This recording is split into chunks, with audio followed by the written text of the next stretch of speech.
Finally, here we have the Werk San Olympic lifting bar. It's a bearing bar again.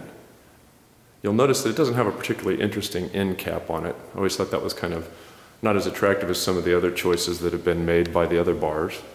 What you'll see, though, is you'll see this is a very classic looking bar. It's that really hard, bright chrome finish. And so it's very shiny, much shinier, I think, than the bright zinc finishes. It doesn't have the cloudy look. So it's a very pretty bar from that perspective.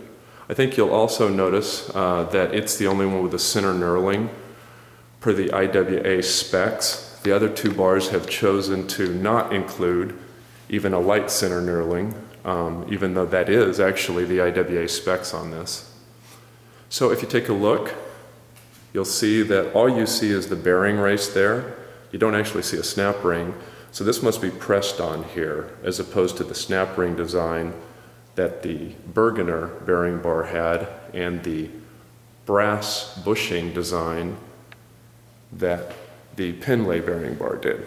It's a very pretty bar, shiny. Of course, the downside of chrome is that you get a slipperier grip. Now let's listen to this and see what it rotates like without a load.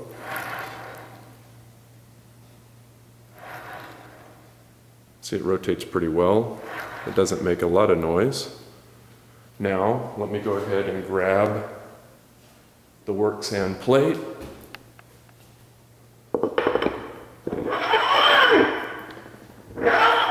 Put it on, and let's see how this thing spins with the plate on it.